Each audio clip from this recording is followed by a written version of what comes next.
on our YouTube channel, Hare Krishna Society, which is broadcasting over 400 classes, previous classes, of our programs. The idea is that all of us have different schedules and routines, and this will accommodate them according to their schedule. Because everyone has a schedule every day, whether it's a work schedule or household duties, etc. And actually, when we look at initiation of a new member as a Prabhupada disciple, one of the requirements is to submit a schedule of how much time they spend each day reading the books, how much time they spend chanting their japa, how much time they spend in devotional service directly to the mission of Lord Chaitanya under the direction of the Hare Krishna Society Prabhupada Disciples Association. It's part of the requirement for us. Different people have different ways of performing the Ritvik initiation. It's something that people interpret according to their own particular level of realization or understanding. Yes, they're entitled to that. But there is a formula that was based on Prabhupada's original directions given to myself personally and to Yashodanandana Prabhu while Prabhupada was personally with us. And you've seen different letters that I've received from Prabhupada where he was accepting people for initiation. Now, yesterday, I mentioned about a person that was saying they got initiated in a dream. Very interesting. And I got some comments from some Prabhus in that regards. So what is the value of a dream? Oh, well, someone drew a quote, oh, this dream or that dream, or Krishna came to you in a dream, or Prabhupada showed up in a dream. I think I had Prabhupada come to me in a dream about a year ago. I think it lasted about 3 seconds. And you know what he said, Vijaya Pandit, to me in the dream? Just keep going. That's all he said. Then my mind floated off into the world of dreams. How important is a dream? Well, it's not that important, and it's not reliable information on how to get initiation. There are direct instructions in the Shastras on how to take initiation, the rules and regulations that are required to be followed by the individual in order to show serious discipline. For example, the person that I mentioned that said they got initiated in a dream doesn't follow the regulated principles. Well, how do you get initiated? And a lot of people don't chant their rounds.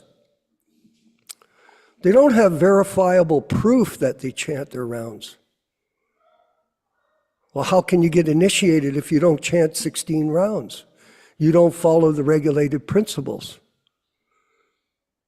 And you don't read daily the Shastras and study them. Have you passed any tests?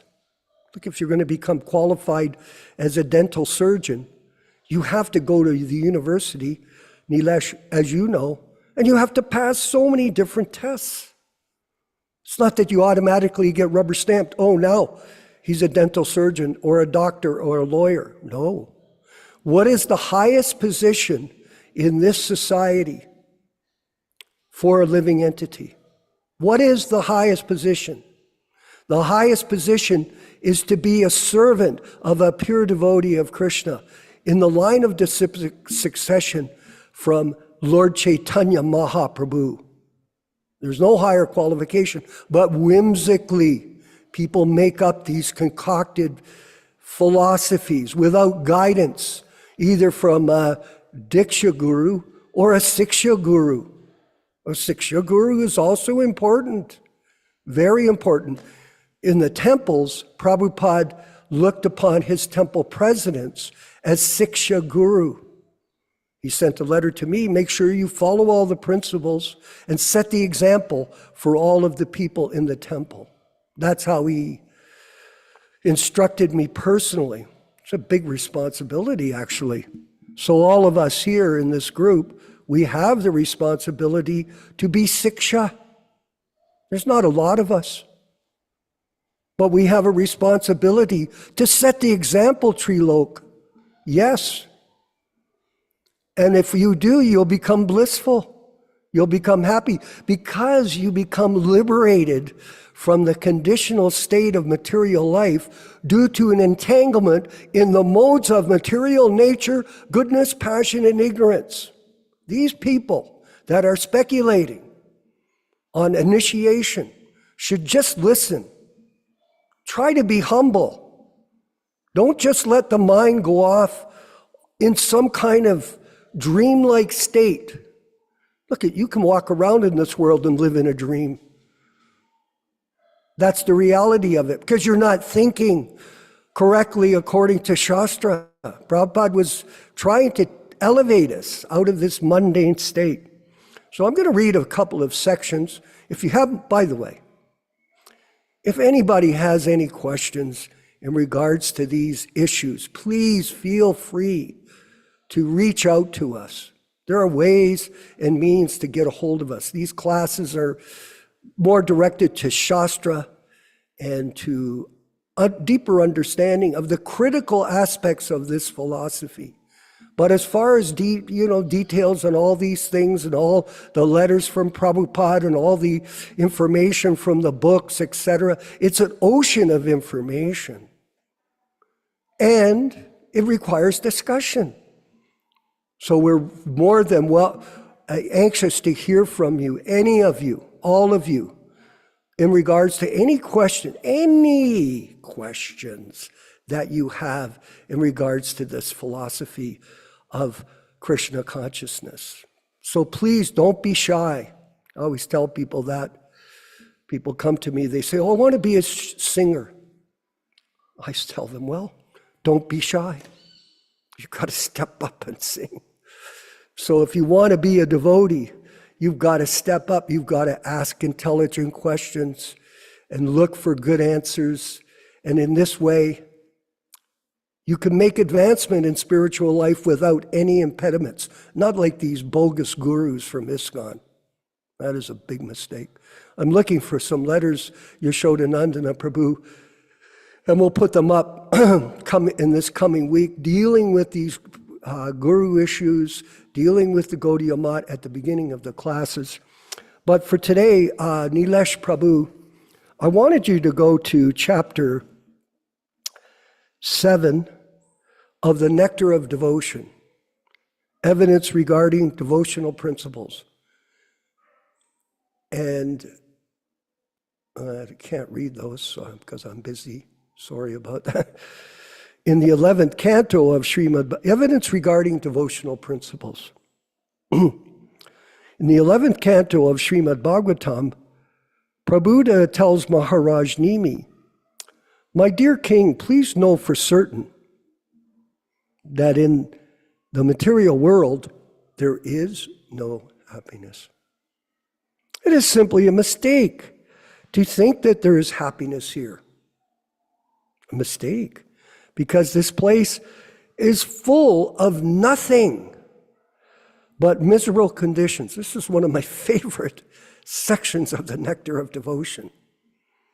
Any person who is seriously desirous of achieving real happiness must seek out a bona fide spiritual master and take shelter of him by initiation. The qualification of a spiritual master is that he must have realized the conclusion of the scriptures, like Srila Prabhupada has, by deliberation and arguments, and thus be able to convince others of these conclusions. We have to make Prabhupada disciples by guiding them to Prabhupada's teachings. That is Siksha. Such great personalities who have taken shelter of the Supreme Godhead, leaving aside all material considerations, are to be understood as bona fide spiritual masters, and we all know that. As we read the diaries, we're seeing the actual situation that Prabhupada was going through, overcoming all obstacles to create the Sankirtan mission under the direction of his spiritual master. Everyone should try to find such a bona fide spiritual master in order to fulfill his mission in life, which is to transfer himself to the plane, whether in this body or not this body. You can be transferred even in this body to the spiritual plane. Yes, all of you, it is possible, and we pray for you to do that.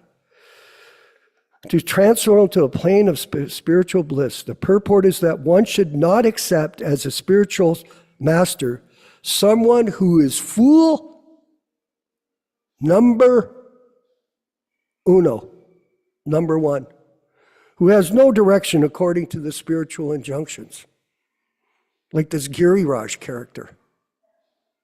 Fool number one, whose character is doubtful, who does not follow the principles of devotional service. Bhakti Vidyapurna. So many people on that list who has not conquered the influence of the 6 sense gratifying agents.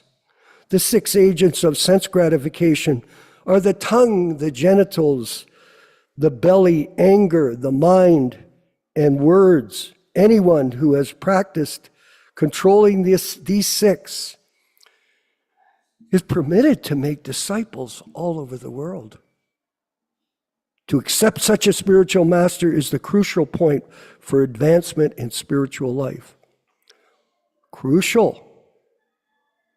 One who is fortunate enough to come under the shelter of a bona fide spiritual master is sure to traverse the path of spiritual salvation without any doubt. We do not want any doubt in our process. Here we'll read another section moving forward, just this next section. To accept initiation, not from the mind, not from a dream, from the spiritual master, and receive instructions from him. Sage Prabhupada continued to speak to the king as follows: "My dear king, a disciple has to accept the spiritual master, not only as spiritual master, but also as the representative of the Supreme Personality of Godhead and the Supersoul." Very exalted position. Our godbrothers should read this carefully. They don't, obviously. In other words, the disciple should not accept the spiritual master, should accept the spiritual master, as God. They use that to mislead people. Very serious, Nilesh, to take on this role and not be qualified to pose, posture, and pretend to be such a person. Because he is the external manifestation of Krishna. This is confirmed in every scripture, and a disciple should accept the spiritual master as such. One should learn Srimad Bhagavatam seriously and with all respect and veneration for the spiritual master. And Prabhupada is the one who has written the Bhagavatam for our benefit. And now our godbrothers have changed the Bhagavatam to suit their nefarious ways of accepting themselves as bona fide representatives of God. You fools. Hearing and speaking Srimad Bhagavatam is the religious process which elevates one to the platform of serving and loving the Supreme Personality of Godhead. The attitude of a disciple should always be to satisfy the bona fide spiritual master, His Divine Grace, A.C. Bhaktivedanta Swami Prabhupada, in the line of disciplic succession from Lord Chaitanya and the 6 Goswamis. Then it will be very easy for him to understand spiritual knowledge. Very easy. Simple for the simple, difficult for the crooked. This is confirmed in the Vedas and will be further explained by Rupa Goswami that for a person who has unflinching faith in God and the spiritual master, A.C. Bhaktivedanta Swami Prabhupada, everything becomes revealed very easily. So I hope this gives us some insight. And again, if you have any questions, please. We'll move forward with the diaries. We'll take up from yesterday. We'll read a few sections from that just to get our mood fixed on the early years of Srila Prabhupada in New York City under such difficult conditions. Remember, he hasn't yet opened Matchless Gifts, the storefront. Okay, so we don't have that today. We see that Nilesh Sharma is not capable of doing it. He's hosting the meeting. No, we can. Tell me where we want to go in the diary. Oh, we'll go right now. Oh, so we're going to go. Yesterday we were in June, I think up to about the 11th.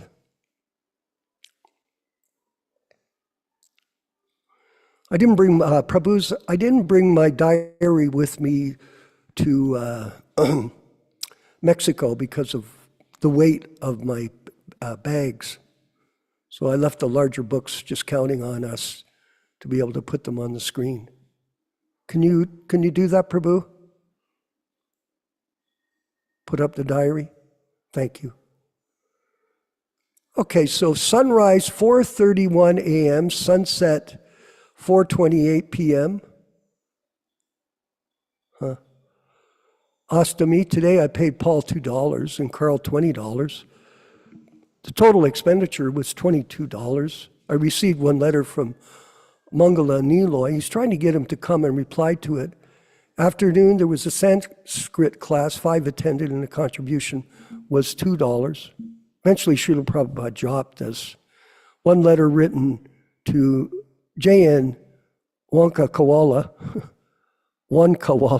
for confirmation. Today, a Sunday, June 12th, the sunrise was 4:30 a.m., sunset was 7:29 p.m., and moonrise was 1:04. Navami, today the eating of the members took place. I cooked 12 different items. 12 different items. And all present, more than 16 ladies and gentlemen ate with great pleasure. Very hard worker, Srila Prabhupada was. Very determined, even at his advanced age. The introduction was all right. It was all the grace of Sri Chaitanya Mahaprabhu. J.N. Wankawala, letter by airmail posted, expenditures was 50 cents, income 80 cents, contributing $3, $3.80. Monday, June 13th, sunrise 4:30 a.m., sunset 7:29, moonrise 6:27. Dashami, today in the morning class, there was some discussion on friendship and discipleship with Mr. Paul. I could not go out because Paul was not in. So Prabhupada didn't want to leave where he was staying for fear of a break-in or robbery. 2 letters received, one from Chandrasekhar and the other from the Indian Embassy in Washington, D.C., with good results. In the evening, there was a meeting. The attendance was 9 only, but the collection was the poorest, at the same time the highest, because somebody paid in the basket $100. Awesome. Don't you wish you could do that, Vijay Pandit? Put $100 in Prabhupada's basket. Total contribution was $103. There was a book collection of $2, $105. There was no expenditure today. At night, Carl remained with us. Tuesday, June 14th, 1966, New York City, in the Bowery.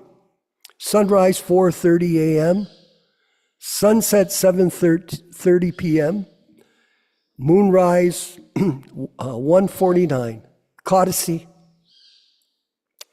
In the morning class, Carl, Nelson, and Paul attended the class. Prabhupada's giving a class, 3 people there. Book collection was $7. Paul paid for expenditure $1. No letters received. Bank deposit was $120. At night at about 3 o'clock, Paul left this place, intimating Carl that he would be away for 2 days. Okay, so he's off on a trip,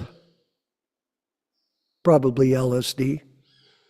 Carl deposited money at the telephone office. It is expected that next day, by Tuesday, there will be telephone connection in my name, in his name. Excellent. $40 paid by Paul for such deposit. And Wednesday, June 15th, we'll end here. Sunrise at 4:30, sunset 7:30.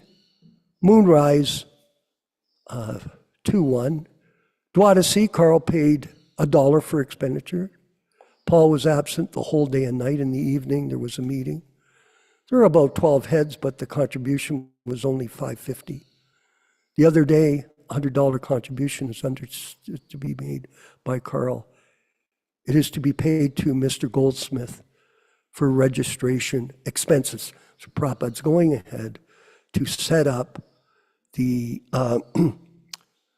Society of International Society for Krishna Consciousness. So despite limitations on his visa and all kinds of uncertainty, he's marching forward to complete the mission, which he did. And this movement became very successful. All glories to Srila Prabhupada. All glories to the Sankirtan movement. We'll move forward with the chanting of Jaya Radha Madhava. So chant along, everyone, with Srila Prabhupada. Please participate. Participate in the program. Don't just sit there and look. And you can listen, of course, but chant along. And then after that, we'll have the reading and discussion of one of our favorite books, the Srimad Bhagavatam, the Delhi editions, which are progressing very nicely, our printing and distribution of them. And we'll give you more information later after it's completed. And in the meantime, we'll hear Prabhupada sing Jaya Radha Madhava, the bhajan that he so sincerely chanted before every class when he was personally present with us. Hare Krishna. Jaya Radha Madhava Kunja Bihari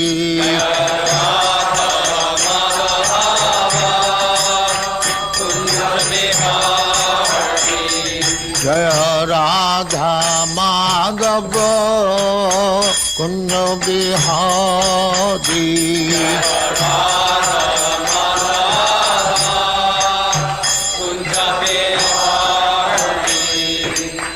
Jashodanandana Brajajana Ranjana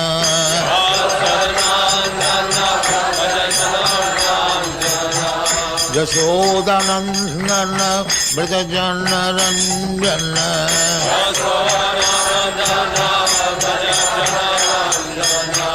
Jamuna Tira Banachari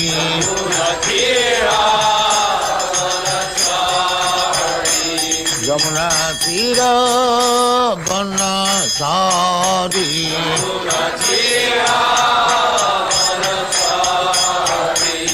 Jaya Radha Madhava Kunja Bihari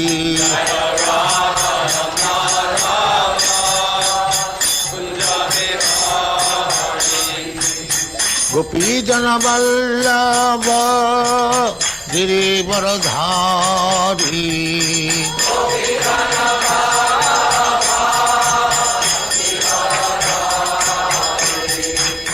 Gopi Jana Vallabha Girivaradhari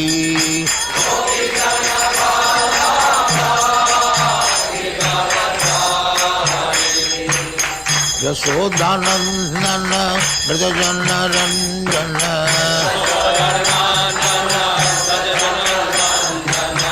Yashodanandan Braj जन रंजन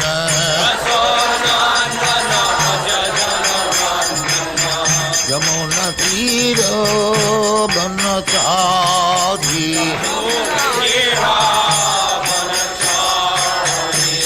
यमुना तीर बनचारी जय राधा माधव कुंज बिहारी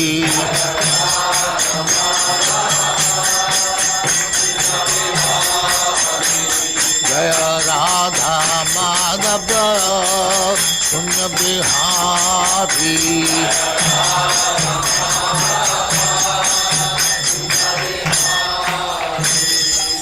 जय परमहंस परिव्राजकाचार्य सिद्धांत सरस्वती गोस्वामी भगवान की जय अनंत कोटि वैष्णव की जय नामाचार्य श्री हरिदास ठाकुर की जय प्रेम से कहो श्री कृष्ण चैतन्य प्रभु नित्यानंद श्री अद्वैत गदाधर शिवाचार्य गौर भक्तमंड की जय श्री श्री राधा कृष्ण भोग गोपनाथ श्याम कुंड राधा कुंड गिरिवर्धन की जय वृंदावन धाम की जय नवद्वीप धाम की जय गंगा माई की जय जमुना माई की जय गुरु द्वारका धाम की जय स्वामी तो भक्तविंद की जय all glory to the assembly all glory to the assembly thank you very much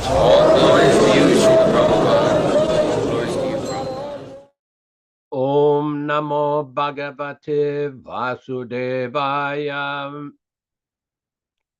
Om Namo Bhagavate Vasudevaya. Om Namo Bhagavate Vasudevaya. O my Lord, Sri Krishna, the son of Vasudeva, the all-pervading personality of Godhead, I do offer my respectful obeisances unto you. Narayanam namaskritya. Narayanam namaskritya. Naram cheva narottamam. Naram cheva narottamam. Devim Saraswatim Vyāsam. Devim Saraswatim Vyāsam Tato Jayam Mudirayet. Tato Jayam Mudirayet. One should utter the means of conquest, Srimad Bhagavatam, after offering respectful obeisances, one, to the personality of Godhead, Narayana, two, to the Narayana Rishi, who is the supermost human being, three, to the Mother Saraswati, the goddess of learning, then four, to Srila Vyāsadeva, the author. Welcome everyone to this reading and discussion on Srimad Bhagavatam. As we do every week, we will read a few selected verses from the first chapter, from the second chapter of the first canto, describing the meaning and the benefit of hearing this powerful transcendental literature. We'll be reading from Canto 1, Chapter 2, text number 16.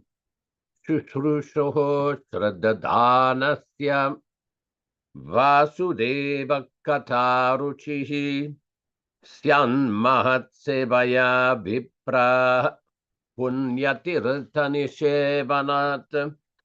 O the twice-born sages, by serving those devotees who are completely freed from all vices, all ranges of vice, a standard of great service is done. And as the result of such great service, affinity in the messages of Vasudeva is made possible. Text 17. Srinvatam svakata Krishna punyasravana kirtana Ridyantasto hyabadrani vidunoti surit satam. Sri Krishna, the personality of Godhead, who is also the Paramatma in everyone's heart,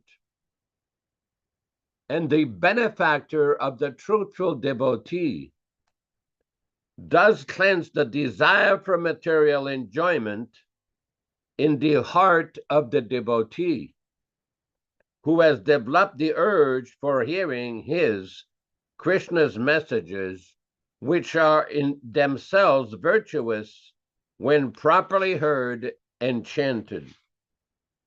Text 18. Nashta prayeshu avabhadreshu nityam bhagavata sevaya bhagavatyuttama shloke bhaktira bhavati naishtiki.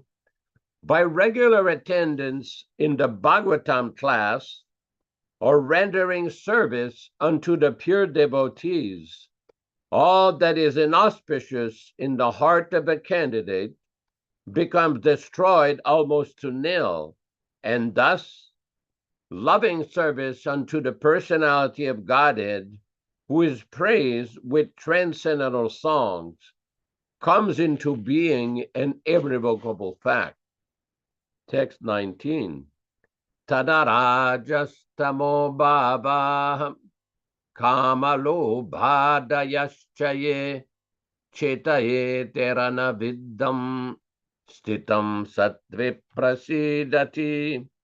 As soon as irrevocable loving service is fixed up in one's heart, at that time the effects of the nature's mode of passion and ignorance, such as lust, desire and hankerings, etc., do disappear from one's heart, and he becomes fixed up in a mode of goodness, which makes him completely happy. Text number 20. Evam prasanna manasu bhagavad bhakti yogataha bhagavad tattva vijnanam mukta sangasya jayate. Thus, when one is positively fixed up in the mode of unalloyed goodness, the enlivened-minded man affected by contact of devotional service of the Lord can positively know scientific knowledge of the personality of Godhead in the stage of liberation from all material association. Today we will be reading from Srimad Bhagavatam, Canto 1, Chapter 5. I believe we're at text number 37, although it advertised number 36. I believe we read number 36 last week.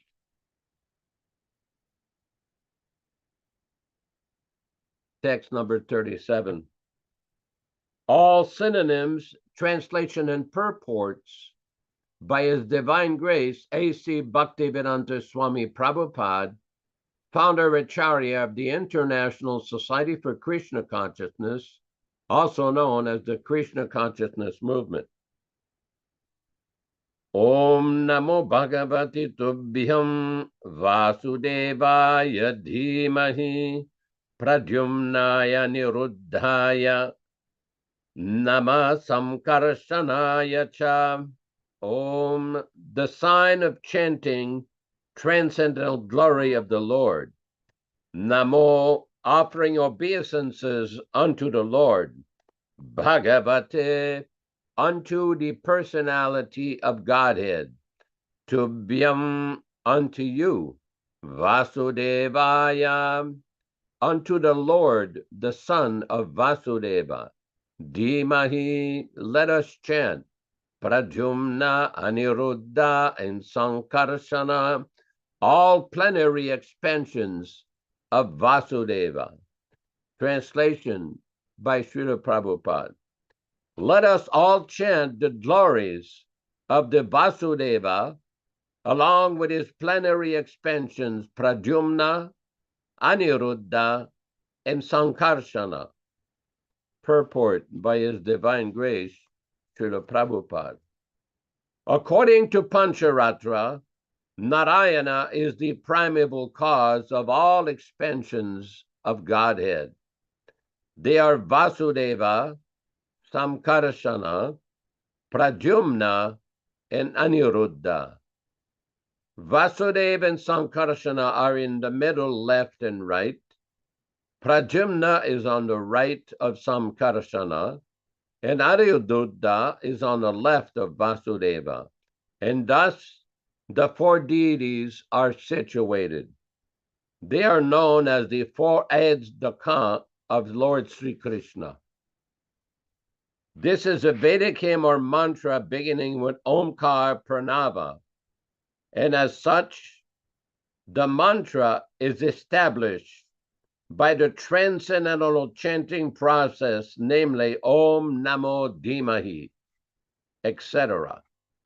The purport is that any transaction, either in the field of fruitive work or empiric philosophy, which is not ultimately aimed at transcendental realization of the Supreme Lord, is considered as useless endeavors.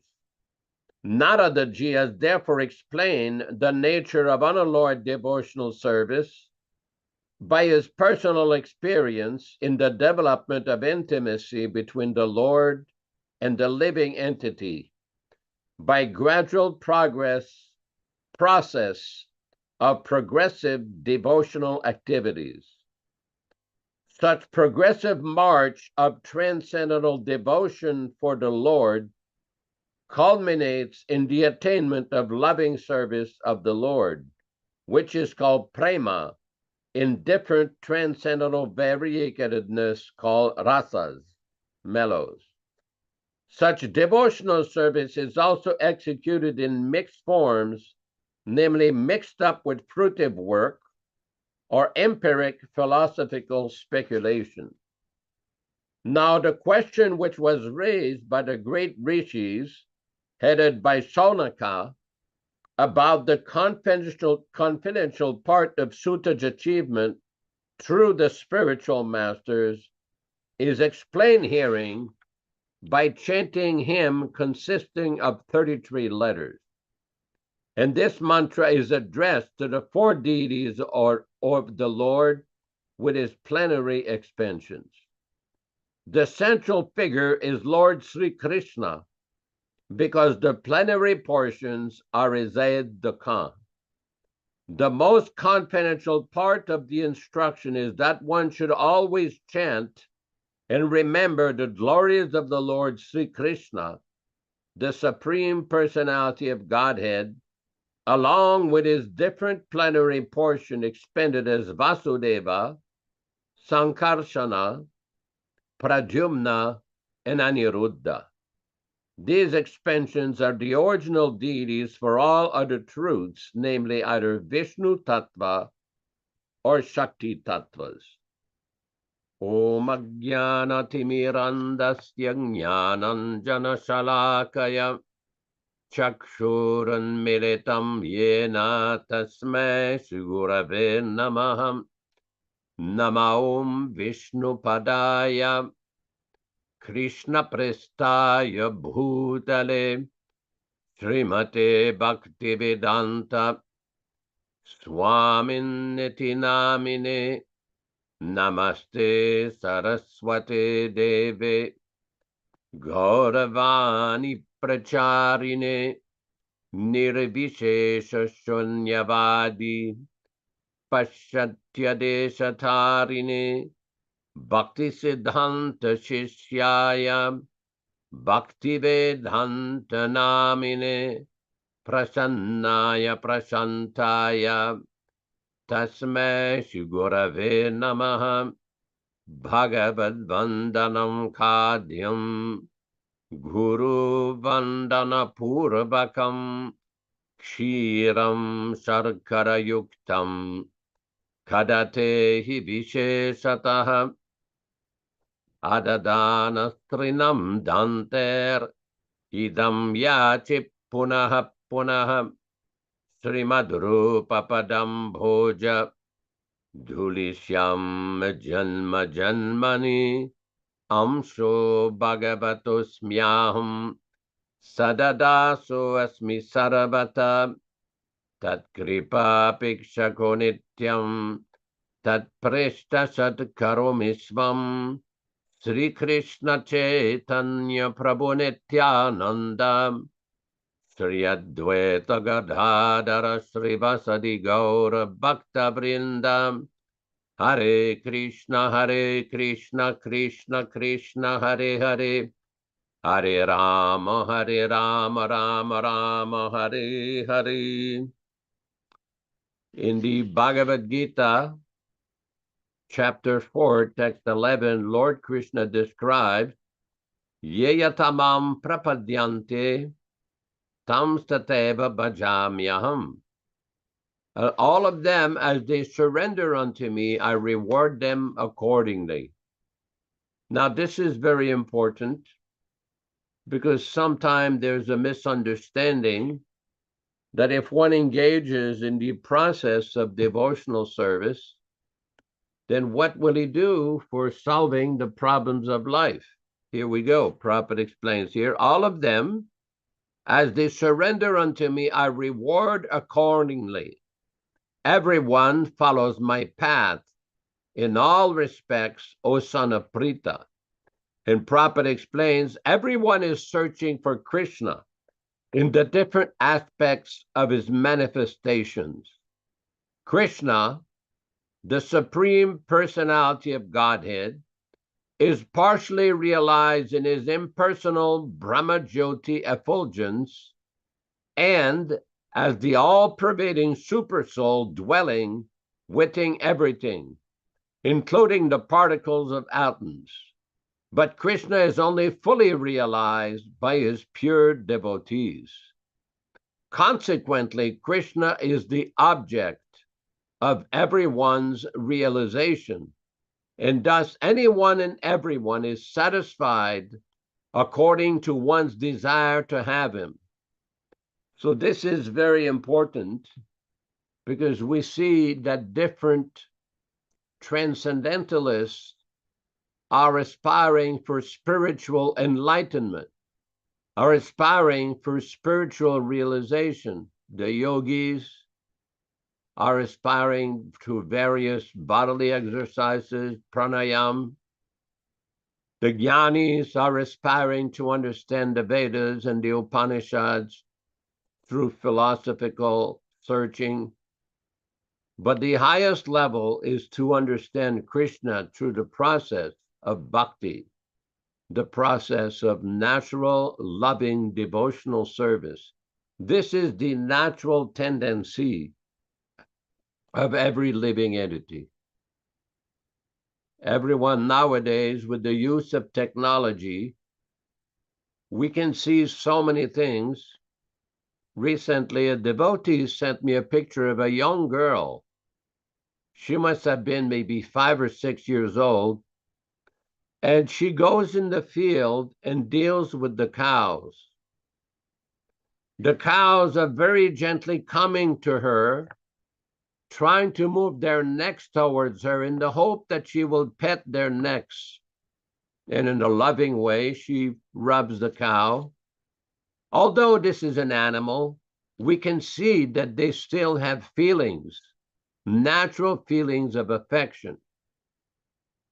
And so many other animals are the same way. Even fearful animals like lions, tigers, jaguars, cheetah, which are very powerful animals, you can see that they also display this sentiment, this tendency for affection, for kindness, for closeness with their small children.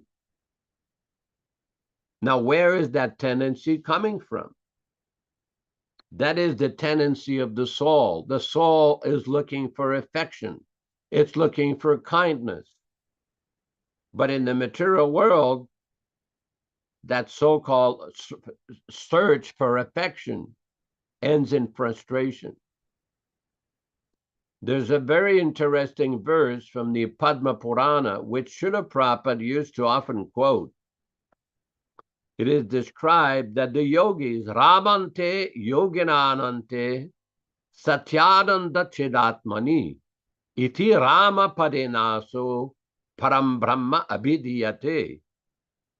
What this means is that great yogis, maybe even Neil Prabhu can find this verse, Ramante Yoginanante, that yogis who are engaged in the pursuit of the absolute truth, here we go, Ramante Yoginanante Satyananda Chidatmani Iti Rama Padinasau Param Brahma Abhidhyate. The supreme absolute truth is called Rama because the transcendentalists take pleasure in the unlimited true pleasure of spiritual existence. Now, this is significant because Prabhupada explains in the Bhagavad Gita that in order to give up a lower pleasure, one has to experience a higher pleasure. This is natural. Param drishtva nivartante. This is the natural tendency of human being. And the highest pleasure that one can experience in this life is to reestablish one's relationship with the Supreme Personality of Godhead, Krishna.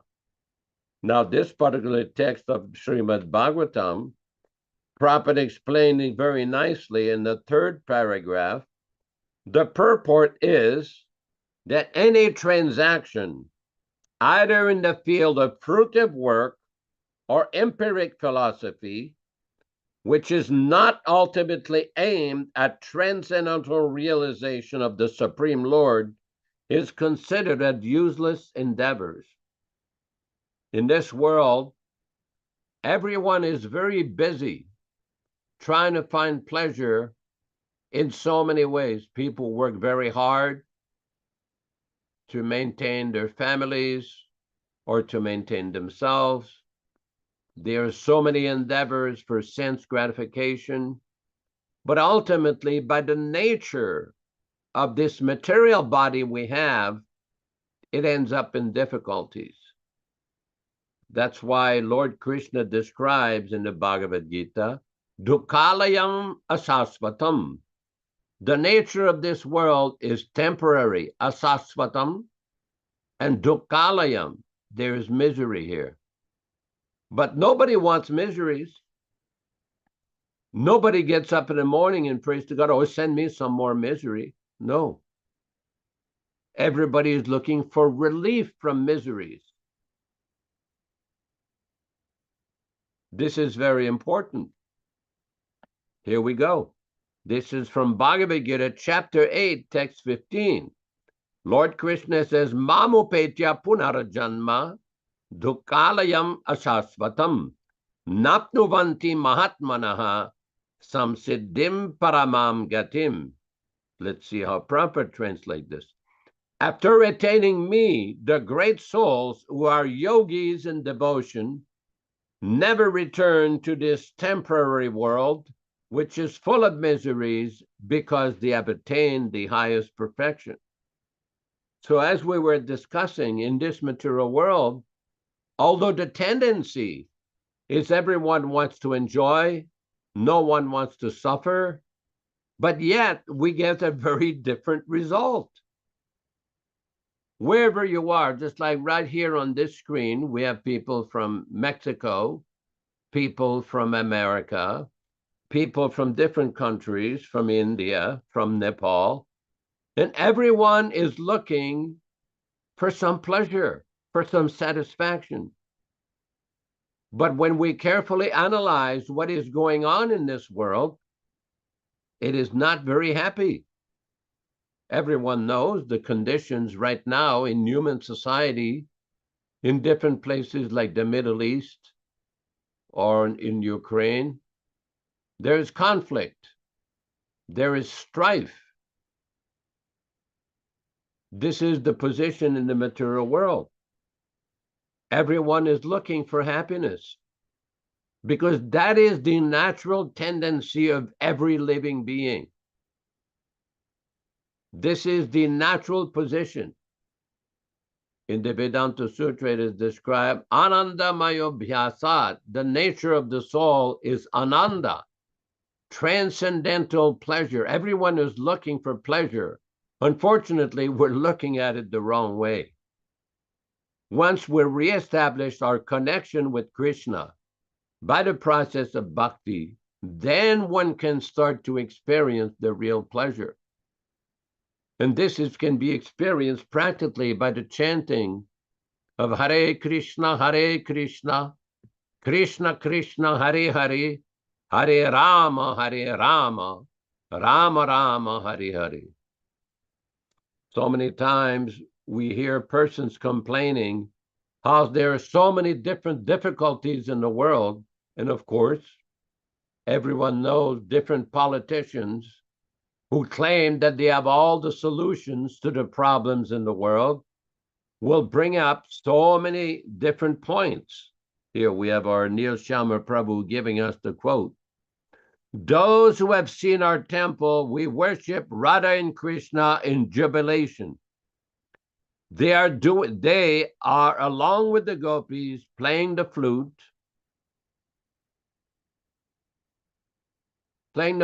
and many musical instruments dancing. That is the definition given in the Vedanta Sutra. Anandamayo Vyāsat means by nature jubilant. There is no moroseness. There is no unhappiness. That is the kingdom of God. And in this life, anybody can experience that transcendental pleasure by taking shelter of a bona fide acharya, bona fide spiritual master. Just like earlier, Vishwakarma Prabhu was reading how one should take shelter of a bona fide spiritual master by the initiation process. Now, recently, we've been hearing different interpretations. Some people say, well, I've accepted Prabhupada in my head, in my mind, in my heart. I've read the book, therefore I'm initiated. There are so many different interpretations based upon people's level of realization. But ultimately, one has to do this on a practical level. Just like if you go to school, you can't just start attending the class at university. You have to go to the admissions office.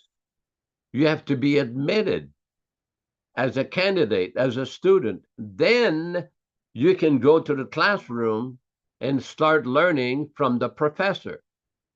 You cannot demand, oh, I'm very qualified, I'm going to go in this class. No, it doesn't work that way. You have to apply to the admission office to be admitted as a bona fide student. Similarly, in order to progress in spiritual life, one cannot invent or manufacture his own interpretation of how it's supposed to work. While it's true that anybody may have a dream, anybody can read the book. Prabhupada said one time, if they read my books, they're initiated. That's a general statement. But practically speaking, we see and we experience that Srila Prabhupada himself took initiation from his spiritual master, and he recommended that everybody should follow the process. Not a process. The reason why Prabhupada insisted for this is a formal commitment to accept the bona fide spiritual master. This is the process. Prabhupada did fire sacrifices in front of the deities, in front of the Vaishnavas, in front of the spiritual master, in front of Agni, and made people promise that they would follow the regulative principles. They would chant 16 rounds. Prabhupada insisted that this was the formal process. And why do that? Because that signifies a commitment to the spiritual master. Just like if somebody wants to go to university and become an engineer, an accountant, a lawyer, a doctor, there's a process. A person just can't take a book off the shelf and say, I'm going to read the engineering book, and then he wants to go get hired to basically design a bridge or a skyscraper. It doesn't work that way. One has to go to school and learn from the professor. Similarly, Tasmat Gurum Prapadyeta Jignashu Sreyottamam. If one wants to get the ultimate benefit of the human form of life, one has to accept the bona fide acharya. And Srila Prabhupada has given a specific system of how he wanted initiations to be continued after his departure through the officiating acharya system, by which he would remain the acharya, the diksha guru, or the initiating spiritual master, and representative would carry out, were expected to carry out the formalities of the initiation. Now, we realize that many people have had different interpretations of this, and the controversy still rages on. But just like if you go to a court of law, you can't just come in front of a judge, well, I think this or I think that. Lawyers have to submit evidence from previous cases.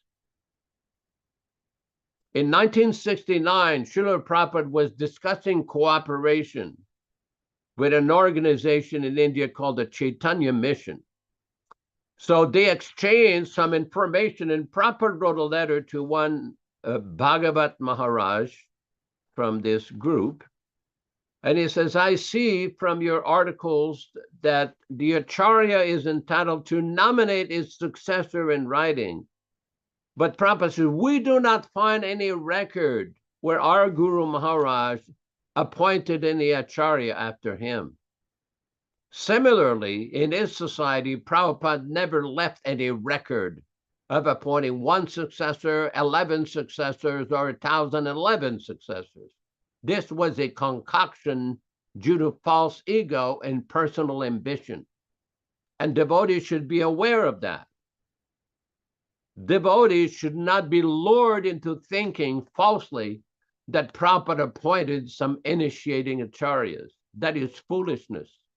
As a matter of fact, one of the foremost masterminds of that unauthorized system admitted in Topanga Canyon, California, on the 3rd of December, 1980, here's the letter, the original letter from Srila Prabhupada on July 9th, but I'm referring to the Topanga Canyon conversation with Srila Prabhupada, where the same individual, the late secretary, admitted this idea that Prabhupada appointed gurus, this is a myth.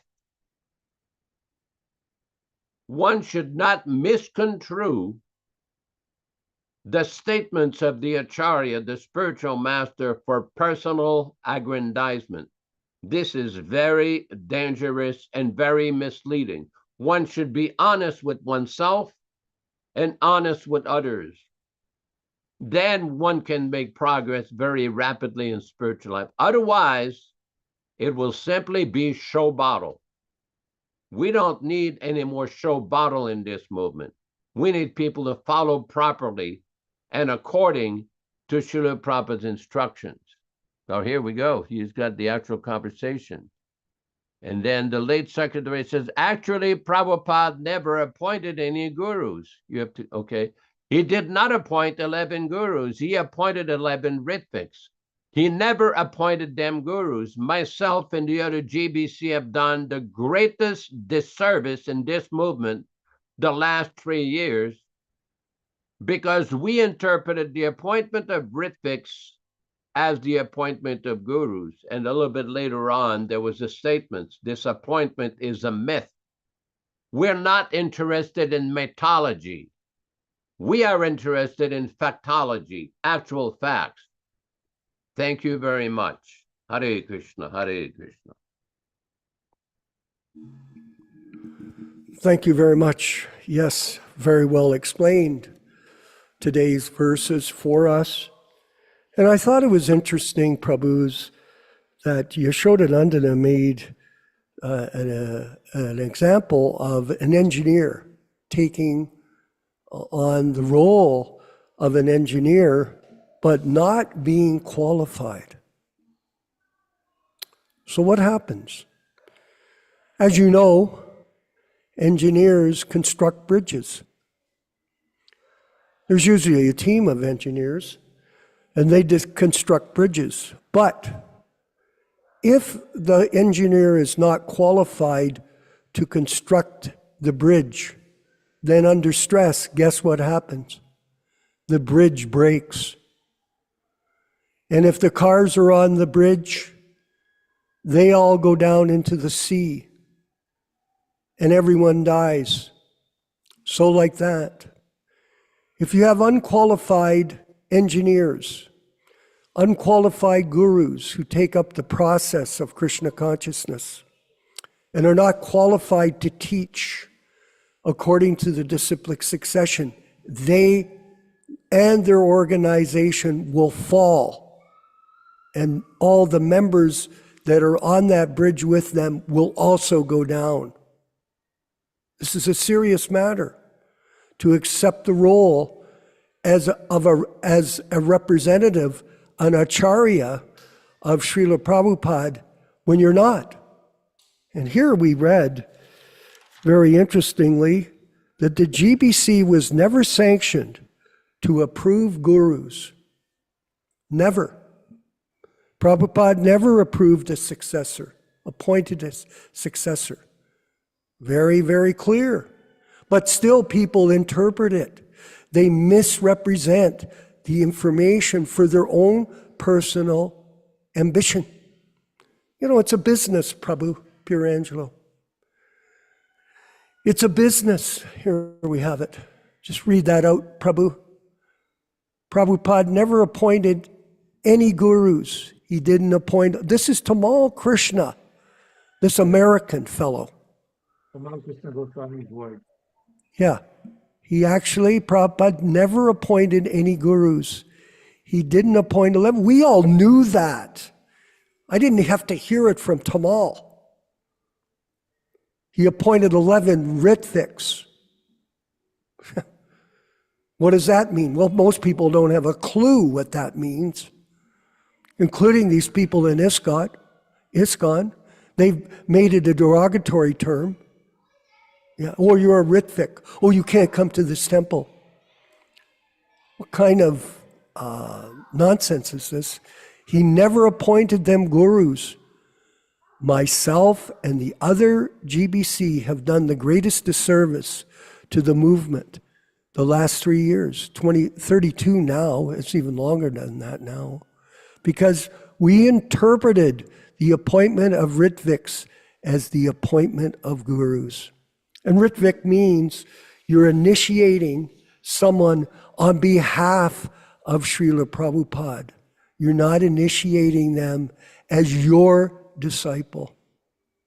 Because look at the role of a person that's a Diksha guru. We read it earlier in the Nectar of Devotion, that they are considered to be the representative of Krishna. And the term Yashodananda that was used and is being abused in this current society, here we have it here, has its roots in Sanskrit. It's a sacrificial and Vedic tradition. A Ritvik refers to a priest who officiates at rituals and sacrifices. Well, at the fire sacrifice for initiation, particularly those related to initiation. The term is closely linked with those who perform sacred rites. Well, it's not closely linked, it is. This is GP explanation. But the fact of the matter is that the GBC have never been sanctioned. What was, Nilesh, the goal of the GBC under Prabhupada's direction? Well, their purpose was to go around to the temples. And by the way, in the early years, the GBC never showed up. I think for some time, this Rupanuga fellow, who's like living in this world, well, I was one of the first disciples. Look at how great I am. Look at how smart I am. He never came around to the Canadian Yatra. He was the GBC. I never saw him once. Now, the GBC was supposed to go around and review the programs of the temple and how it was operating, how the classes were being conducted. They could listen to them and see, is this being presented properly? They were supposed to be representing Prabhupada in a managerial roll. And then they would also check the bookkeeping. Oh yeah, we'll see how you noticed in our diary readings how carefully Prabhupada was managing the income and expenditures for the Lakshmi that he was receiving, meticulously, every penny. So he also wanted that same type of diligence in the operation of his temples. So he thought, okay, I'll appoint these people, these so-called senior devotees. Prabhupada was trying to take the best of who he thought was committed and have them go around and simply check out the bookkeeping and make sure that everything was going on nicely. The temple president was in charge of the temple, and they were in charge of cultivating new people with their community of devotees and making disciples for Srila Prabhupada, not the GBC. The GBC, for example, in Toronto, Gopal Krishna couldn't chant at all. He could barely stay awake when he was in a meeting. It was embarrassing. We had such a big operation going there, hundreds and hundreds. I had a committee of 25 Eastern Indian leaders in Toronto after we purchased the temple, and Gopal Krishna is there sleeping in the meeting. I'm thinking, oh my God, how did this guy get in this role as a GBC? It was pathetic. He couldn't speak. Hardly he could articulate the philosophy to us. Everybody was falling asleep in the classes. He never went on Harinam. He never distributed one book, but he was in charge. It was a farce. It was pathetic. But this went on, just like these people nowadays that are projecting themselves as so-called GBCs. And then Gopal at the end, he was always saying before he died, and he mentioned it in his will, that you should never leave ISKCON, and that the GBC is the ultimate authority. Total misinformation. Don't be brainwashed by this, brothers and sisters. This is misinformation by these people. And this is exactly what Tamal Krishna was telling us. This is not an authorized system. It is a hoax.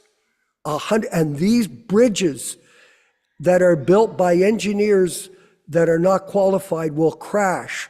And these groups, like the Bhakti Charu group and the Gopal Krishna group, they will also crash because they are not following the proper philosophical position of initiation given by Srila Prabhupada to his bona fide disciples. This will crash, Nilesh, guaranteed. Now, even in the Gaudiya Math, we have people that have come from our mission, this Jadharani lady, and now she's competing to become the head of the Gaudiya Math, I heard. Okay, we'll have fun with your short term here in this world and carry on according to your karma.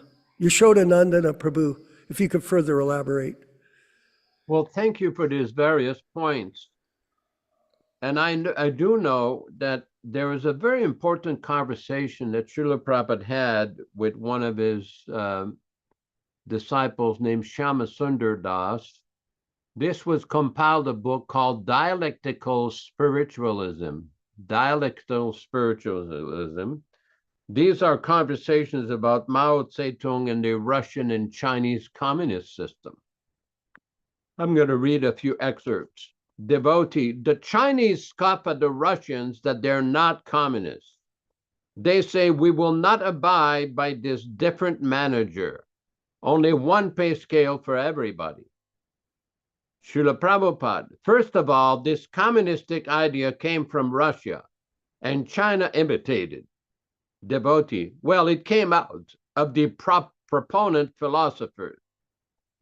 Srila Prabhupada, anyway, the Russia is supposed to be the leader of the communistic idea. Devotee, they don't accept anymore. There is Mao. Srila Prabhupada, similarly, sometimes after, he will not be accepted. That is my proposition. As Russia is not accepted now, Some days after, he will not be accepted. Similarly, your also theory will fail. That is my proposition, because I challenge that your theory is not perfect. Because Russia's theory was not perfect, it has failed. Similarly, I say your theory is also imperfect. Therefore, it will fail. Anything imperfect will fail. That is my proposition, devotee. His propaganda is that it is perfect because it has made the Chinese people. Srila Prabhupada. Propaganda. By propaganda, you can do anything. That is different thing. But fact is fact. If your theory is not perfect, you make however propaganda, it will fail. Devotee. But our people are all employed. They're all clothed nicely. Srila Prabhupada. Temporarily, it may be very glittering. Just like the polished thing. Temporarily, it looks very brilliant, shine, but in course of time, it will become black. That's all, because it is not actually shining. Gold shining and artificial shining, there is difference.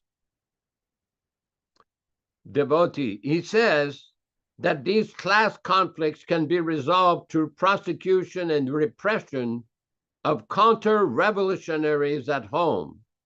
Srila Prabhupada, that is going on. It is not a new thing that in order to establish peace, you kill somebody. Devotee, if there is any counter-revolutionaries, you prosecute or repress them. Srila Prabhupada, that is going on. That is not a new thing. That is going on in the animal kingdom. What is the use of your philosophy? Without having philosophy, just 1 second here.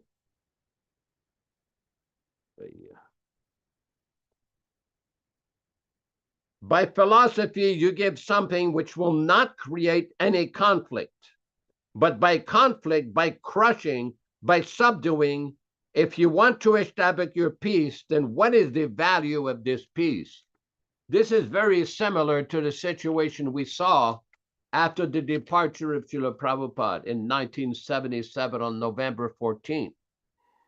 The idea of some of the leaders by force, by might is right, they tried to dominate and subjugate the devotees into this bogus, nonsensical idea, this unproven idea that Prabhupada had appointed them as 11 successors and 11 Diksha Gurus. People should not be fooled into this nonsense rascaldom.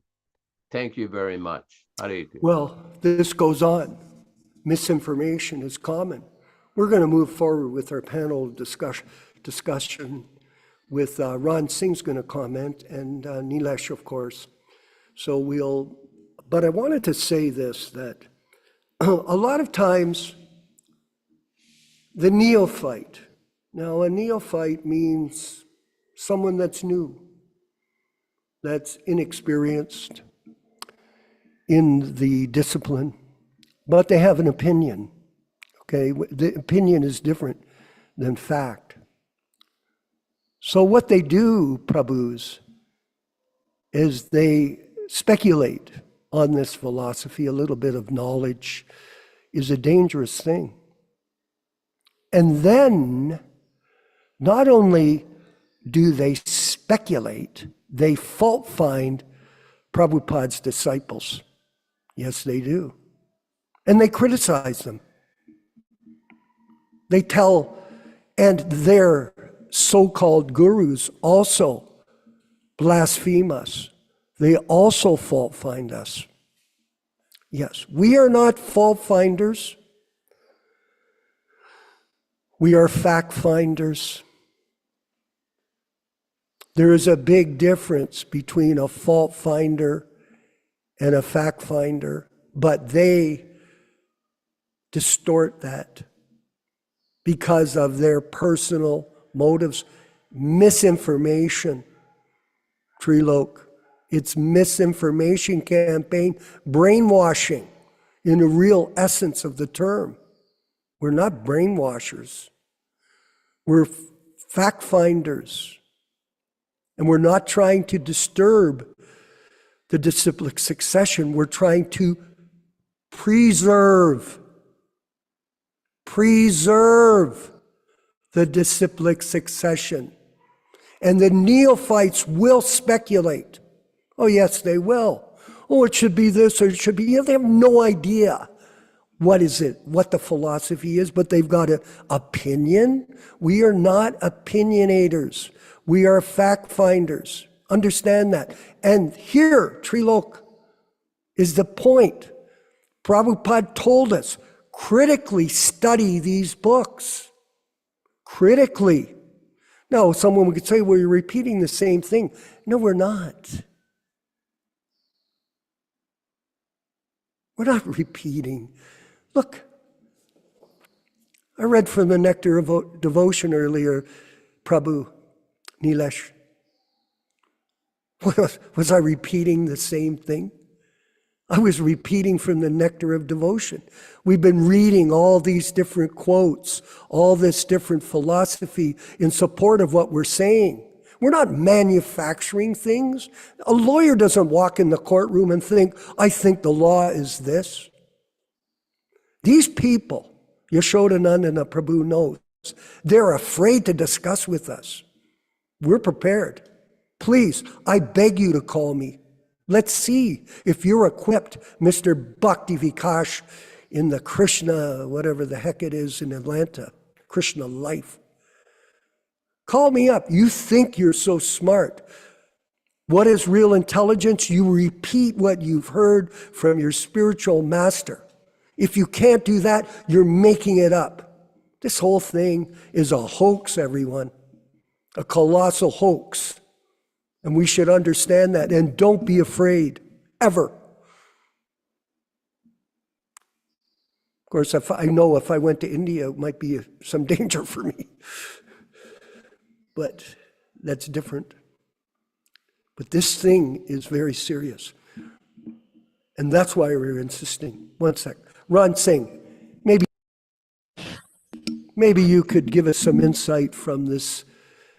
They, the so-called GBC men, never allowed the direction of management established in 1970. And by the way, in our future, we'll get up that letter of direction of management and let everyone hear about it from Prabhupada. So whenever they call GBC is another fraud, just like they change books. Ron Singh in Nepal right now. Haribol, yes, I'm in Nepal. So I just want to bring some awareness to the devotees so they can actually understand Srila Prabhupada's management system, which he had established in July 28, 1970. It's called the Direction of Management. And Srila Prabhupada always referred to this direction of management over the years. He also wrote, I think it was 1973 or 1974, to make sure that this direction of management, which was signed by Rupanuga, Karandara, and Bhagavan.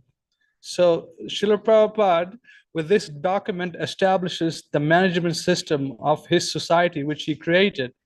And then he referred to this document over the various years from 1970 all the way till 1977.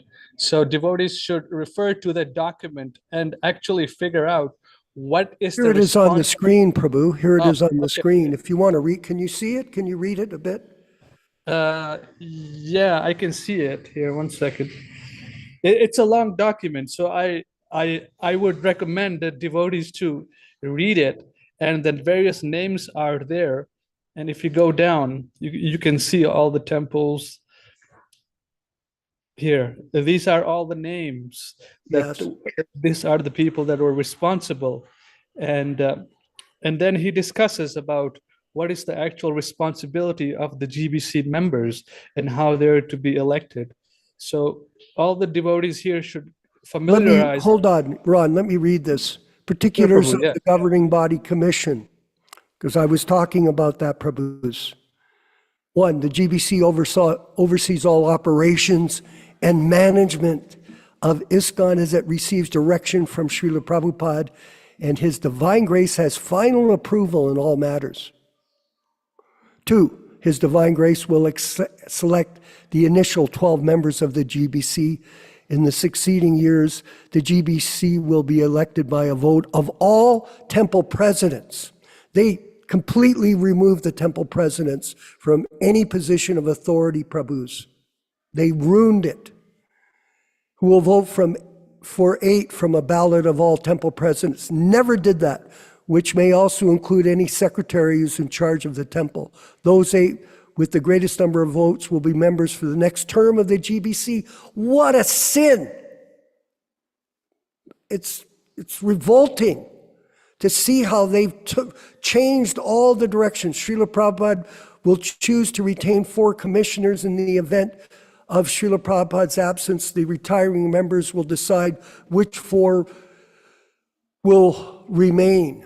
Now, Prabhupada did change this, but at this time, he said the commissioners will serve for a period of 3 years, and they may be re-elected at the end of this period. That was a very simple way to look at it in order to avoid corruption. That's why you do that. That's why governments change. You avoid corruption. Now it's totally corrupted. The chairman is elected by the GBC for each meeting. He has no veto power, but even of a vote tie, his vote will decide.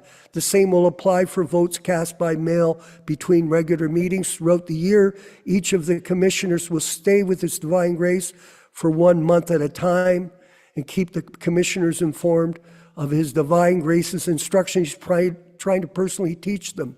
The primary objective of the GBC is to organize the opening of new temples and to maintain the established temples. Advice will be given by the GBC in case of real property purchases. All administration, Prabhus, not transcendental direction, which will be in the name of ISKCON Inc. Trucks or other vehicles will be purchased in the name of the local president.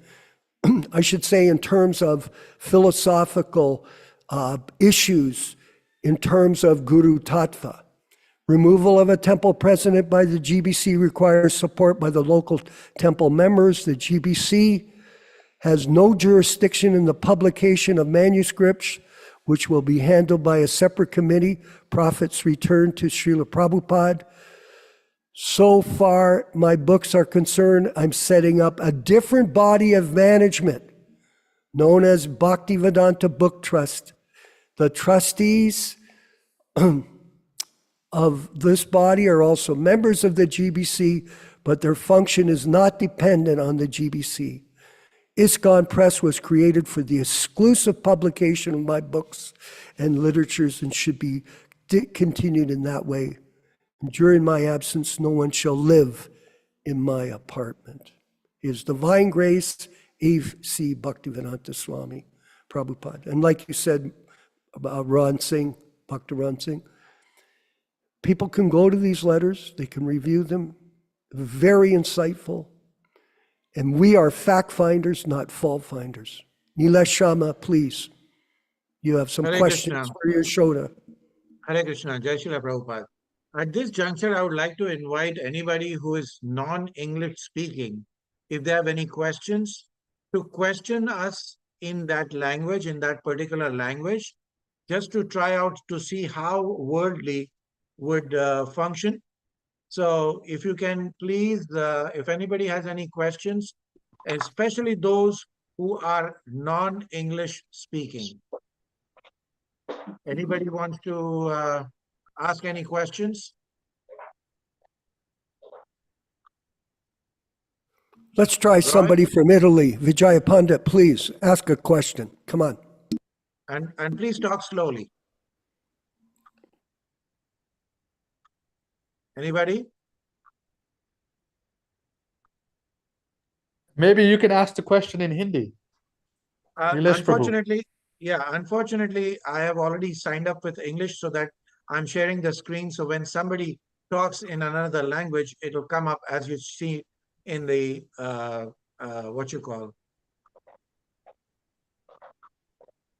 translation, I mean in the transcripts.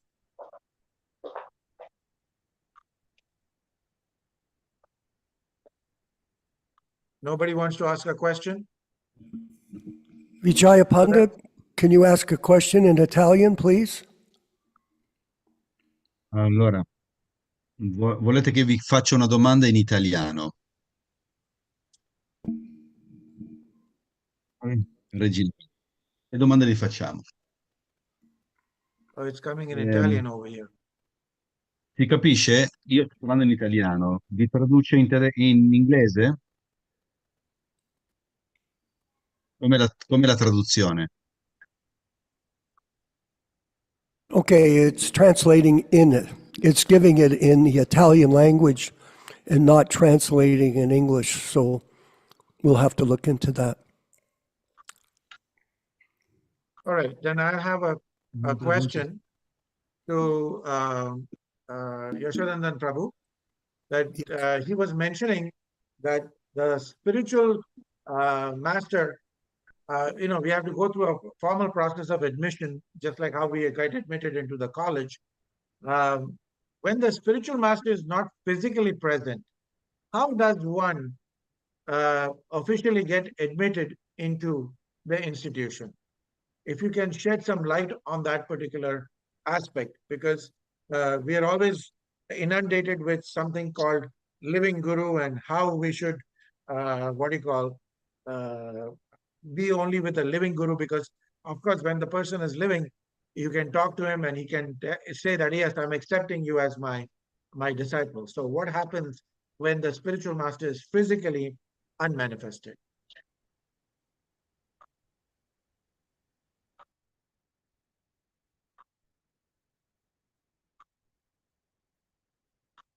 Vishwakarma Prabhu, if you want to answer that, Prabhuji.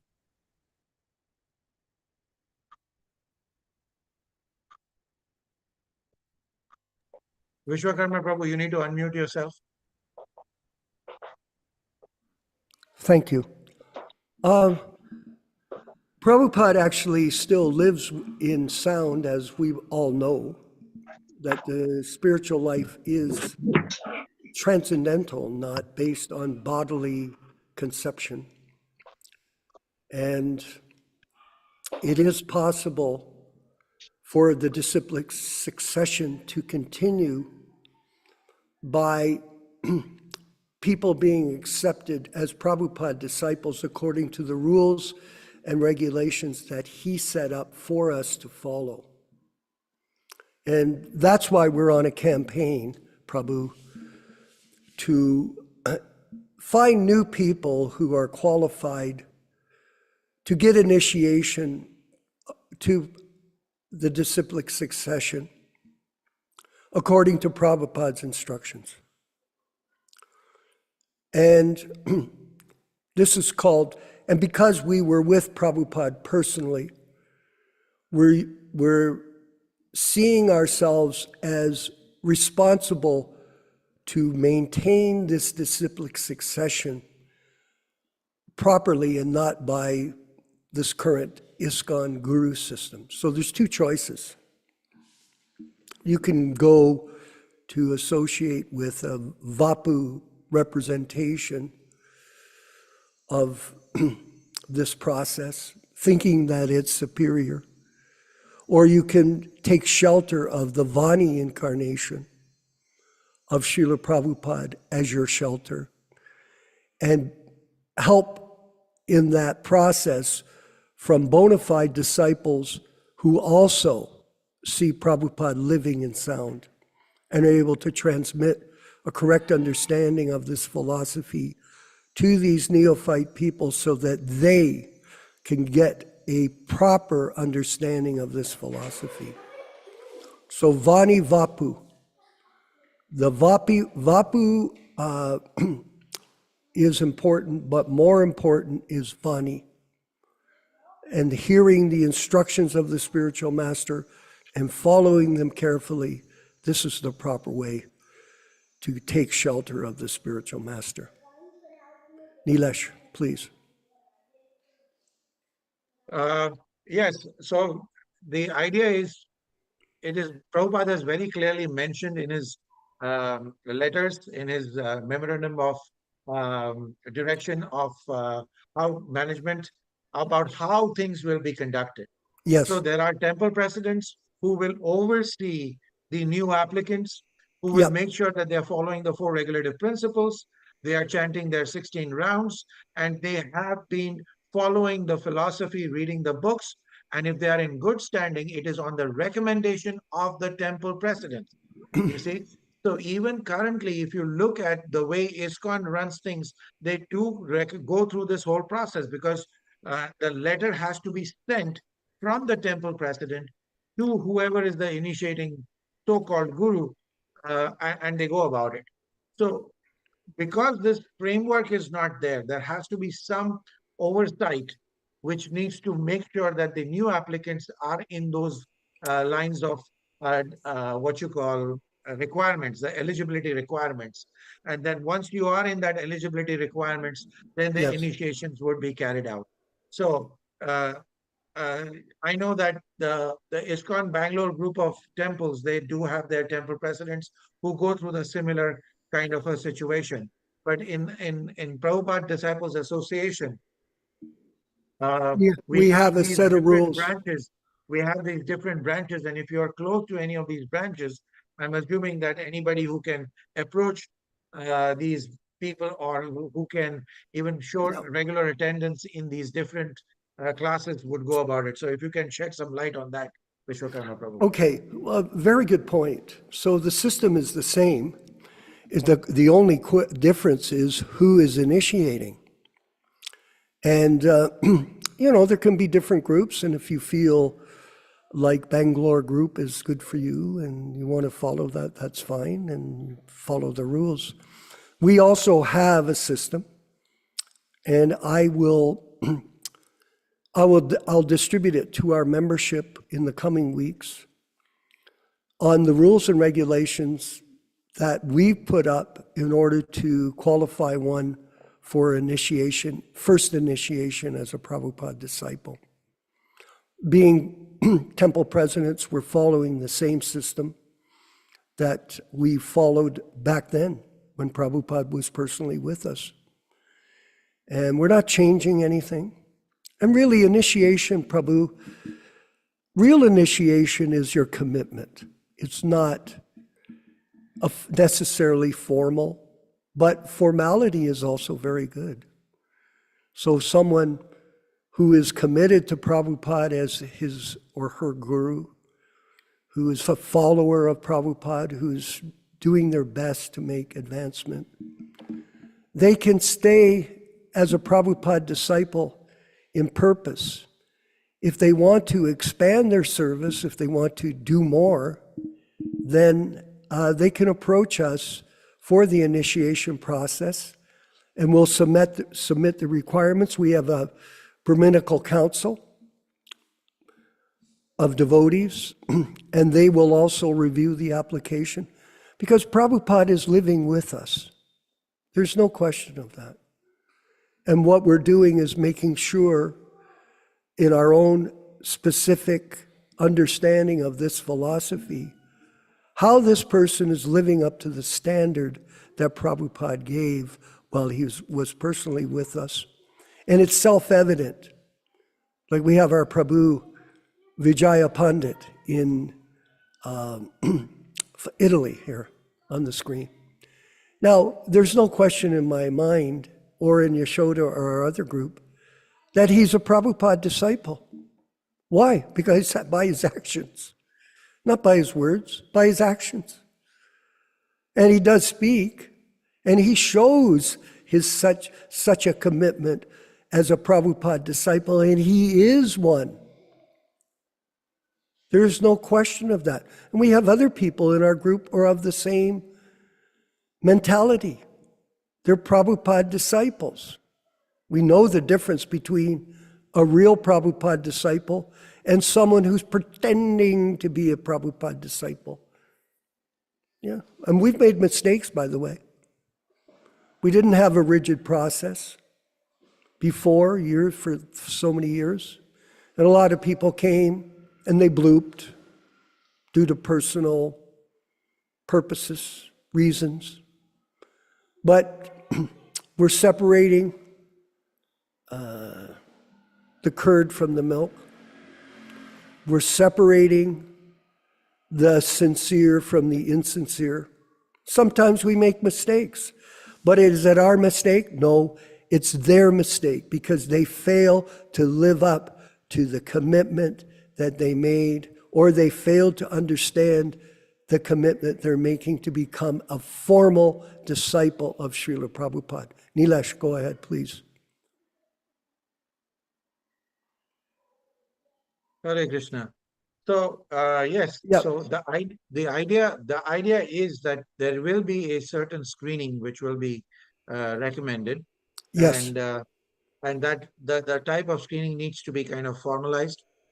But it will be interesting to see is how many of us would be what you call part of this whole process. And I think between you and Yasharandan Prabhu, we can kind of sit down and decide in a more formal way how the whole process would be working. And basically just trying to stick to the original diktats of Srila Prabhupada about initiation. And of course, this has been gone over and over again, is that who can initiate? Remember, this discussion I've had with several people is that even if you come across an Uttam Adhikari, can the Uttam Adhikari initiate you? If he's truly an Uttam Adhikari, he will understand that until and unless he is not ordered by his spiritual master, he cannot initiate. Because the Uttama Adhikari is not at all in need for any kind of fame, any kind of importance, he's humble than the blade of grass. So if he's at that particular stage, he will not initiate, even though is on the Uttama Adhikari platform. He will give you directions, he will give you shiksha, but he'll never give you diksha, because this is what has happened even with Yes. Gaur Kishore Das Babaji. When Bhaktisiddhanta Saraswati Goswami Maharaj approached him, Gaur Kishore Das Babaji just had one statement. He said, I will have to ask Chaitanya Mahaprabhu if I can initiate you. And that's it. So, Praptasya Kalyana Gunarna Vashya Vande Guru Shri Charanaravindam. So, until and unless you don't receive that that mercy from the ocean of mercy, from the original ocean, through the disciplic succession, how can you distribute it to anybody? So, even though you are an Uttamadhikari, that does not give you the license to initiate. The license comes from the order. Remember, it is the order. Nobody wants to do it because it is a position of great responsibility. Think about Yes. it. It is a position of great responsibility. So those who are there, they say, I will, if it is ordered. That is why Guru Mukha Padma Vakya. If my Guru says that you can initiate, I will initiate, even though if I have to take sins from the conditioned souls so that Krishna can give them a clean slate, I will suffer their sins. So imagine the seriousness associated with this position. So do not confuse yourself with an Uttamadhikari, Madhyamadhikari, or Kanishta Adhikari. Whoever you are, nobody can initiate until you are ordered by your spiritual master. Hare Krishna. Yeah, it's very interesting, Prabhus, and I wanted to mention to you, I've been at various times in a position of responsibility in the ISKCON movement. I've also been a leader in many fields throughout my life. And I've been approached on multiple occasions to initiate people. Okay? Now, Nilesh, this is what happens. Someone comes up to you and they go, oh, you're so smart, you're so wonderful. I want to give you some money too. If you initiate me, I'll give you $5,000. People do that. You know that, Nilesh. Even in ISKCON, they charge money for initiation. Person has to learn how to deliver the right response when this happens. When you're approached, it's not difficult. Here's the answer I give them. Prabhupada is your guru. That's as simple as it is. He lives in his Vani incarnation.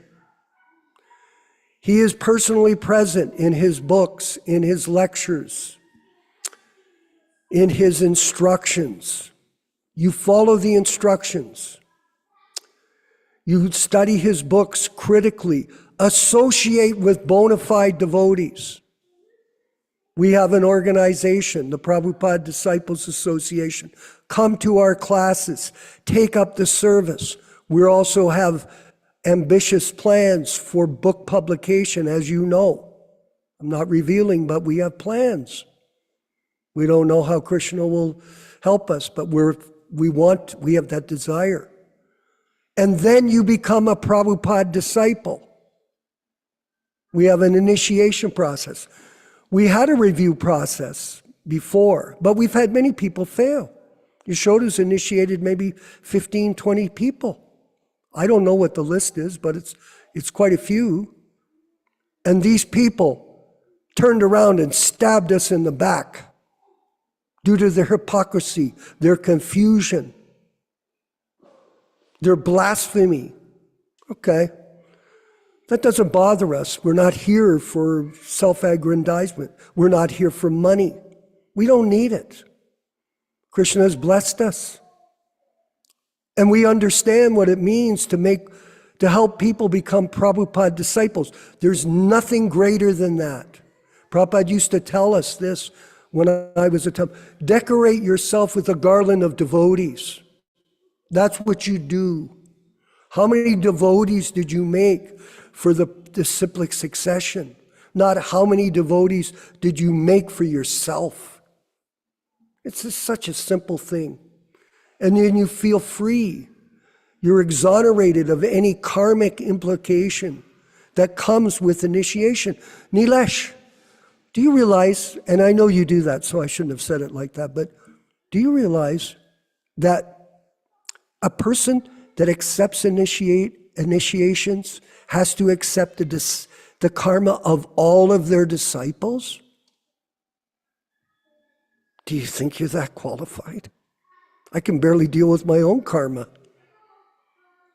This Radhanath fellow, he was involved in a murder. No question. There's proof. That's a fact. You can deny it. You can be fooled. You can be misinformed, but he was still involved in the murder of Sulochan. The money had his fingerprints on it that was given to Tirtha to run away to India. And when he went to India, you know where he stayed, Nilesh? The murderer of Sulochan stayed at the Goshala in Vrindavan, where my friend and godbrother Drupada was there as the manager. Do we have proof? Yeah. Do we want to talk about it so much? No. But it's a fact.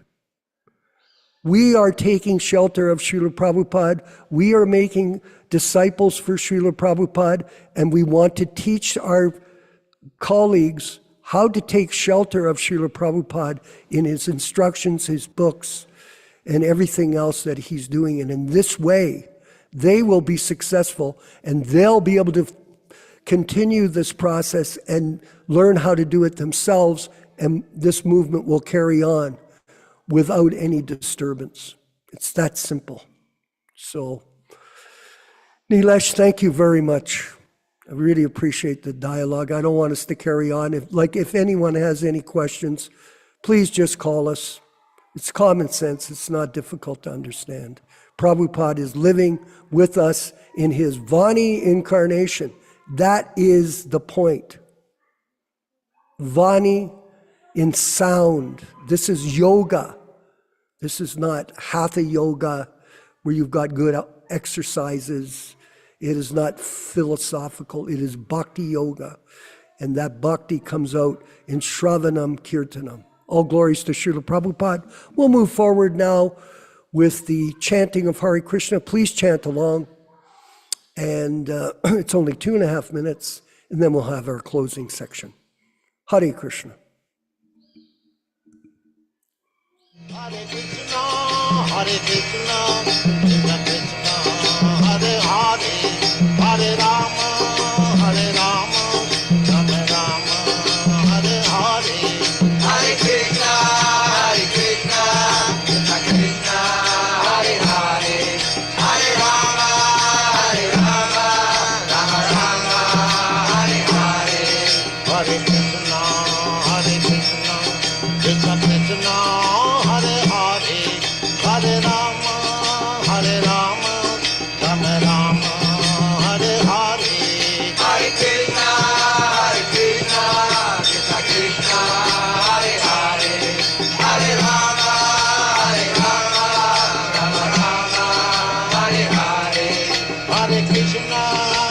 Krishna, Krishna Krishna, Hare Hare, Hare Rama, Hare Rama, Rama Rama, Hare Hare.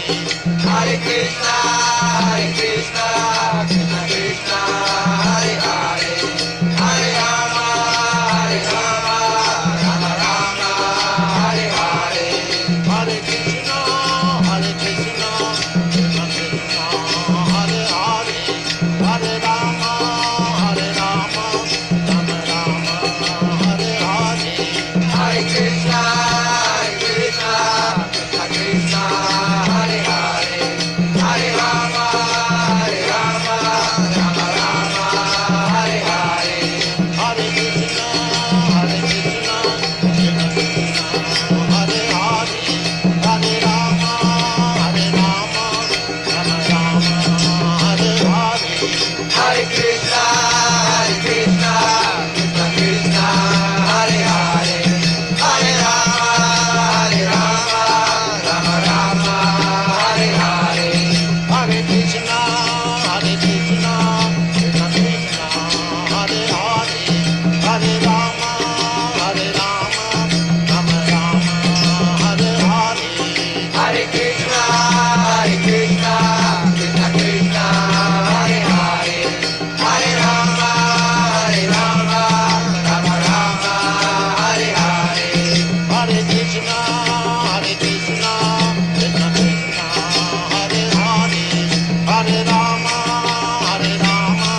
Rama Rama, Hare Hare. Hare Krishna, Krishna Krishna, Hare Hare, Hare Rama, Rama Rama, Hare Hare.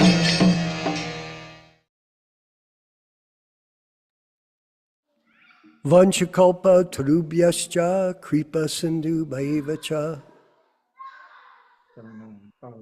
patitanam pavenibhyo vaishnavibhyo namo namaha. I offer my respectful obeisances unto all the Vaishnava devotees of the Lord who can fulfill the desires of everyone, just like desire trees, and who are full of compassion for the fallen souls. Thank you, everyone, for attending this weekly program. We'll see you next week for Chaitanya Charitamrita class on Thursday, Saturday morning, Bhagavad Gita class, and Sunday Srimad Bhagavatam class. All glories to the Sankirtan movement. All glories to His divine grace, A.C. Bhaktivedanta Swami Prabhupada, who lives in His words. He lives in His Vani incarnation. Hare Krishna. Hare Krishna, Krishna Krishna, Hare Hare, Hare Ram, Ram Ram, Hare Hare. Hare Krishna, Krishna Krishna, Hare Hare, Hare Ram, Ram Ram, Hare Hare. Hare Krishna, Krishna Krishna, Hare Hare, Hare Ram, Ram Hare Hare. Hare Krishna, Krishna Krishna, Hare Hare, Hare Ram, Ram Hare Hare. Hare Krishna, Krishna Krishna, Hare Hare, Hare Ram, Ram Hare Hare. Hare Krishna.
Hare Krishna, Krishna Krishna, Hare Hare, Hare Rama, Rama Rama, Hare Hare.